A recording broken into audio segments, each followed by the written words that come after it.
뭐라카노. 이번 시간에는 중국 자본시장 최고 권위자이신 전병서 중국경제금융연구소 소장님을 모시고 내년 중국 증시 전망을 해보는 시간을 갖도록 하겠습니다. 소장님 시간 내주셔서 너무 감사드리고요. 네, 안녕하십니까. 네. 비관 논자는 그 낙하산 만들고 낙하산은 비행기 만든다고 그러는데 뭐 금융은 항상 그 낙관적으로 보게 되죠. 언제가 투자에 최적기냐고 그럴 때 올가에서 얘기하는 것 중에 하나는 이 거리에 피가 흥건할 때 그때가 이제 최고의 타이밍이다 그렇게 얘기를 하는데 아마도 내년 같은 경우는 아마 중국이 전 세계 시장에서 가장 먼저 반등을 할 수 있는 그런 가능성이 굉장히 클 것 같아요. 그래서 뭐 투자의 그 기본이라고 하면 역시나 이제 연간을 본다면 경기를 봐야 될 거고 조금 더 짧게 본다고 하면 이제 통화 유동성을 봐야 되는데 그 두 가지 다 해서 미국이나 다른 이제 선진국 에머징 마켓에 비해서 중국이 굉장히 유리한 곳에 있는 것 같아요. 그래서 첫 번째는 경기를 놓고 보면 이번 2000년부터 시작된 3, 4년간의 경기는 이건 코로나 경기로 봐야 될 것 같아요. 누가 먼저 코로나를 안정화시켰냐에 따라서 경기가 빨리 회복이 되고 또 경기 하강도 빨리 이제 일어났던 것 같아요. 그래서 그 코로나 발병은 중국에서 생겼지만 그 안정화는 중국이 가장 먼저 했고 미국이 가장 늦게 코로나를 안정화시키는 바람에 미국이 경기가 가장 늦게 회복을 했고 중국이 이제 가장 먼저 회복을 했던 그런 특징이 있는 것 같아요. 그래서 2021년 하반기부터 중국은 경기가 하방으로 들어갔고 미국은 이제 금년 들어서 하방에 들어갔죠. 그렇게 되면은 아마 내년에는 경기의 바닥을 치고 올라가는 것은 미국이 먼저가 아니라 중국이 먼저다. 그렇게 이제 하나 볼 수 있을 것 같고 두 번째는 이제 뭐 그런 말이 있죠. 돈을 풀이게 되면 죽은 고양이도 튀어오른다. 미국은 지금 통화를 계속적으로 단속하고 있는데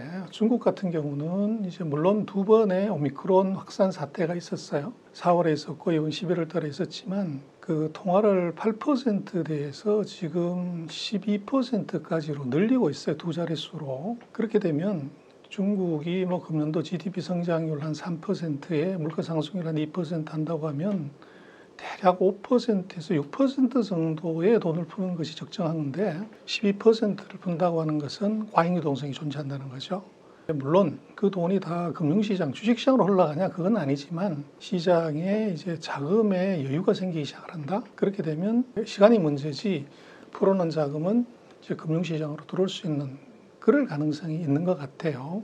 그리고 이제 세 번째는 심리죠.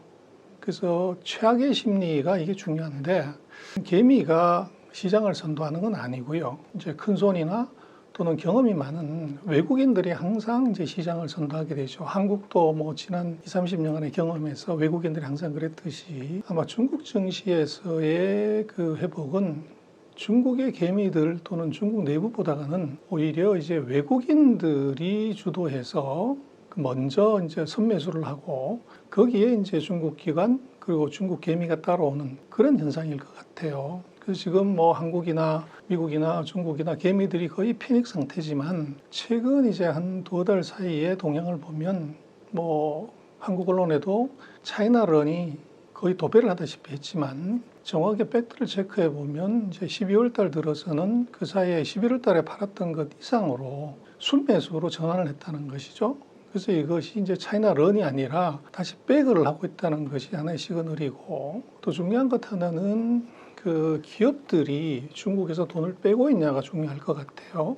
근데 FDI를 놓고 보면 이것은 이제 투자가들이 아닌 기업가들이 중국에서 이제 어떻게 그 사업을 하고 어떻게 생각하냐는 것인데 2022년에 뭐 중국 위기론 뭐 수많은 이제 리스크 팩터가 있었지만 굉장히 아이러니하게도 FDI는 계속적으로 늘고 있고 10월 달까지 FDI도 보면 사상 최대치를 갱신을 해요.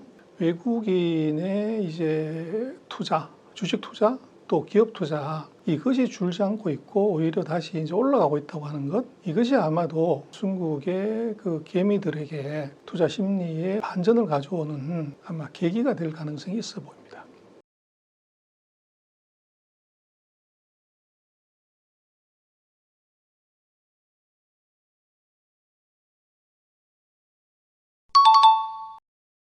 중국 같은 경우는 그 소위 말하는 타케투스 함정에 빠진 것 같아요.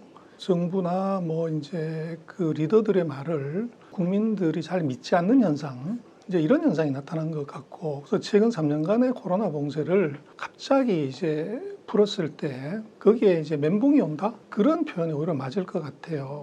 뭐 결정적인 이제 이유를 놓고 보면 이것은 뭐 백지 시위가 그 계기가 아니라 그 월드컵 축구 경기가 이제 중국을 위드 코로나로 전환시키는 결정적인 계기가 됐던 것 같아요. 뭐 중국의 14억의 인민들의 경우들은 격리하고 또 이동 제한하고 이제 이렇게 하지 않으면 안 된다고 봤었는데 그 월드컵에 응원하러 온 전 세계 사람들 중에서 마스크 쓴 사람이 한 명도 없었다는 거죠. 그래서 똑같은 오미크론에서 이게 어떻게 된 거냐.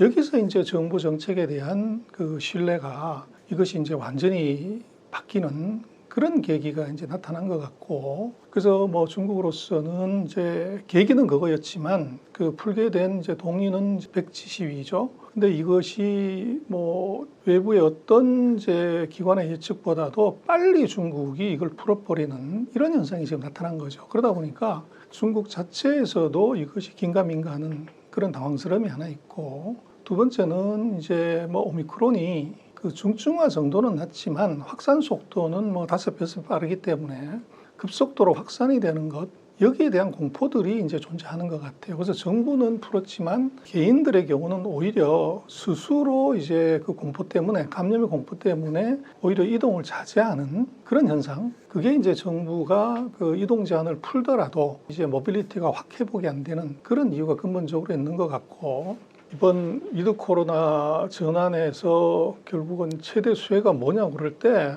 결국은 감기약인 것 같아요. 이 걸렸다고 해도 감기약이고, 또 걸리지 않았다고 해도 감기약이고, 또 양성이어도 감기약이고, 음성이어도 감기약인 거죠. 그래서 이게 지금 14억이 뭐 감기약 뭐 한 3번 정도 먹을 것을 비축한다고 하면 전 세계 인구의 절반이 이게 먹어야 될 감기약이 이제 필요한 거죠. 그래서 이제 중국에서도 지금 감기약 관련되는 제약주들이 주가가 폭등하는 이유가 바로 그건데, 이게 결국은 이제 그 감기약 정도로 치료가 가능하다. 어떻게 보면 대응이 가능하다고 하는 것이 이제 확산이 된다는 것, 이게 중요할 것 같아요. 중국이 어제 10,000명 조금 넘게, 물론 통계적인 뭐 이 차이가 있지만 한국은 8만 명이 넘는데도 이게 감기약 먹고 뭐 그냥 진행하는 정도다. 이제 이런데도 중국이 지금 이제 그 난리가 난 것처럼 보이는 것은 그런 이제 초기 단계에서의 공포, 그 다음에 이제 어떻게 보면 당황스러움, 이게 존재를 하는 것 같아요. 그러나 뭐 한국의 경우를 보더라도 오미크론의 경우들은 대략 한 일주일에서 2주일 정도면 이것이 안정화되는 그런 특성을 보이기 때문에 아마도 지역별로 차이는 있겠지만 중국도 적어도 이제 뭐 2주에서 한 달 정도 안에 아마도 대량 확산이 진행이 됐다가 안정화가 되는 단계로 들어갈 가능성이 높아 보이고, 이제 중국도 왜 지금 풀었냐 하는 것은 결국은 춘제를 그 대상으로 하는 것 같아요. 그리고 춘제 다음번엔 양회가 있기 때문에 아마 그 이전에 이제 어떻게 보면은 집단 면역을 형성하려고 하는 그런 의도가 보이고, 그래서 위드 코로나 전환은 결국은 춘절, 양회 이 두 시점이 아마도 중요한 변곡점이 될 것 같고, 중국 당국이 이것을 이제 어떻게 보고서 풀었냐 하는 것에는 그 근거가 있어야 되는데, 그게 중요한 포인트는 중난산인 것 같아요. 그 중국 최고의 이제 그 바이러스 전문가라고 하는 사스 때 영이 이번에 오미크론 방역 해제를 하면서 이번 오미크론의 경우는 독감의 60% 정도 수준의 독성이다. 이렇게 이제 코멘트를 했다는 거죠. 이게 이제 중국 정부가 그 국민들에게 얘기하고 싶은 그 오미크론에 대한 생각을 중난산에 입을 빌려가지고 얘기를 한 것 아닌가 싶어요. 또 이제 중국으로서는 이 위드 코로나 전환을 할 수밖에 없는 가장 큰 이유는 내수가 마이너스로 들어왔다는 것, 그리고 이제 수출이 동시에 마이너스로 들어왔다는 것이죠. 그래서 이게 수출 내수가 마이너스라고 하는 것이 중요한 의미를 갖는 것은 중국이 지금 최근 3년간의 그 코로나 방역 때문에 대략 아마도 대학 졸업생들 중에서 연간으로 한 1,100만 명 정도의 이제 취업자를 생각을 해보면 그 실제 취업자 수하고 차이를 보면 대략 한 1,000만 명 정도가 코로나 기간 중에 취업을 못한 것 같아요. 그런데 내년 같은 경우는 금년보다도 더 많은 이제 1,100만 명의 이 대졸자가 나오기 때문에, 그러면은 내년에 이 취업 대기자들이 2,000만 명 가까이 되는 사상 최대의 리스크가 존재를 하는 것 같아요. 이런 문제가 있기 때문에 이것은 하루라도 빨리 이것을 풀지 않으면 안 되는데, 지금 전 세계적으로 세계 경기가 다 이제 내년도에는 밑으로 먹기 때문에 중국으로서는 기댈 수 있는 유일한 것이 내수 소비죠. 그래서 내수 소비를 진작한다고 했을 때 그게 굉장히 중요한 이제 이벤트는 첫 번째가 춘절이고 두 번째가 국경절이죠. 그래서 이 춘절의 소비가 이것이 중국이 어떻게 보면 내수를 이걸 새로운 성장에 어떻게 보면 모멘텀으로 잡을 수 있는 찬스고, 그렇다고 하면 지금 이제 확산되고 있는 위드 코로나 정책을 그 이전에 집단 면역을 형성을 해서 이것이 춘절에 이 소비를 늘리게 하는 이런 전략이 있을 것 같아요. 그래서 중국이 뭐 별 생각 없이 이것을 뭐 시위하니까 풀었다? 그럴 가능성은 제가 볼 때는 전혀 없고요. 어떤 그런 이제 그 계획, 스케줄 이런 것을 찾고 있지 않나 그렇게 추정이 가능해 보입니다.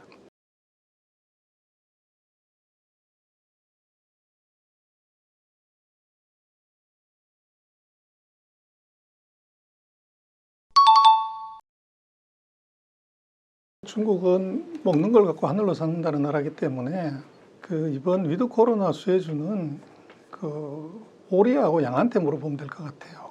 베이징덕, 그 첸치더가 상장이 돼 있고 뭐 하이디라오라든지 뭐 샤브샤브 같은 그런 음식료 회사들이 보면, 그리고 그런 샤브샤브 관련되는 회사들도 이게 주가들이 최근에 보면 굉장히 이제 강하게 반등을 하는.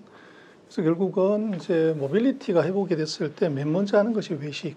그래서 음식료들이 이제 첫 번째 관심사일 수 있고, 이제 두 번째는 중국 정부가 진정으로 이제 내수를 회복시키려고 하면 먹는 것으로는 부족해요. 그래서 중국도 지금 미국이나 한국처럼 그 소비재 중에서 최대 품목은 전 자동차예요. 그래서 아마도 내년에 그 내수 경기를 부양한다고 하면 저것은 자동차에 관한 이제 경기 부양책이 나올 수밖에 없을 것 같고, 그것이 이제 전기차일 수도 있고 또 기존의 그 승용차일 수도 있고, 그리고 이제 뭐 자동차를 빼고 나면 가전이죠. 이제 중국 정부가 내수 부양을 한다고 하면 이것은 당연히 포함될 수밖에 없는 그런 품목이기 때문에, 두 번째로는 그 내수의 경기 부양의 수혜주가 되는 내구 소비재들이 대상이 될 것 같고, 세 번째는 이제 중국으로서는 반드시 해야 되는 것이 있습니다. 그래서 지금 내수와 상관없이 미중의 전쟁 과정에서 필수적으로 이것은 이제 국가의 운명을 걸어야 되는 것들이 첨단 산업이죠. 그래서 대표적으로 걸리는 것이 지금 반도체가 걸려 있고, 중국에 대해서 미국이 그 반도체 제품 공급을 중단시키는 것에서 이제는 장비를 공급하는 것 중단시키고, 그리고 이제는 이제 미국 이외의 나라, 일본이라든지 네덜란드 같은 장비 공급업체까지 연합해서 중국으로 들어가는 반도체 장비를 중단시키는 조치를 최근에 취했는데, 이것은 뭐 중국을 반도체 원시 시대로 돌릴 수 있는 정책이죠. 그럼 중국으로서는 이것을 해결할 수 있는 유일한 방법은 국산화밖에 없고, 그래서 미국이 지금 자국의 반도체 산업 육성을 위해서 527억 달러의 보조금을 주겠다고 그러는데, 지금 최근에 뭐 로이터가 보도한 걸 보면 그것의 2배가 넘는 1,400억 달러의 보조금을 지금 주겠다 그렇게 하는데, 제가 볼 때는 그것은 그 이상을 줄 가능성도 있을 것 같아요. 그래서 그렇게 보면은 중국 정부가 정책적으로 지원할 수밖에 없는 인더스트리, 이런 인더스트리가 굉장히 중요해질 것 같고, 또 하나 이제 우리가 그 내년도에 조금 주목해 봐야 될 것은 12월 15일 날 이제 경제공작회의가 이루어지고 내년도 이 경제에 대한 큰 그림이 나오겠지만, 그것보다도 이제 중요한 것은 20차 당대회에서 중국이 그 인선을 한 것, 그리고 당대 보고문에서 중국이 강조한 게 있어요. 보면 국가안전, National Security가 굉장히 강조가 돼서 나왔는데, 거기서 중요하게 지적한 것이 세 가지가 있죠. 첫 번째 식량, 두 번째 에너지, 세 번째가 주요 산업의 공급망. 그 주요 산업은 반도체를 얘기하죠. 그리고 24명의 정치국원 중에서 정치인이라고 보기가 어려운 아주 전문적인 테크노크라트, 그 사람들이 6명, 25%, 4분의 1이 이제 전문가 그룹이 들어갔어요. 그래서 그 사람들의 전공을 보면 우주항공이 3명, 핵공학, 그 다음에 이제 환경공학, 의료, 뭐 이제 이런 특징을 가진 정치와는 굉장히 거리가 있는, 소위 말하는 그 미국과의 전쟁과 관련되는, 기술 전쟁과 관련되는 전문가들이 대거 돌았다고 하는 것은 바로 이런 이제 항공 우주 산업, 방산, 이런 산업들이 아마도 중국 정부가 앞으로 5년 동안 내내 계속적으로 지원하고 육성하고 이제 키울 산업이라고 보여지고 당대회 문건으로 놓고 보면 식량 안보와 관련되는 인더스트리들, 그래서 종자산업이라든지 농촌진흥과 관련되는 농업 이제 기계화라든지 이런 쪽, 그다음에 에너지 문제도 이제 걸리게 되는데 지금 바이든이 사우디에 가서 굉장히 그 냉대를 받고서 돌아왔지만 이제 시진핑은 사우디 가서 엄청난 한 대를 받고서 이제 돌아왔는데 결국은 이것이 에너지 문제와 밀접한 상관성이 있어 보여요. 그래서 중국으로서는 석유 에너지의 비중이 지금 75% 가까이 되기 때문에 이건 너무 과도하죠. 그렇게 되면 이것을 탈피하기 위한 방법은 결국은 리사이클링 에너지일 수밖에 없고, 그렇게 놓고 보면 그 식량, 리사이클링 에너지, 항공우주 산업, 이 세 가지 산업을 아마 내년에는 조금 더 들여다볼 필요가 있지 않나 생각이 됩니다.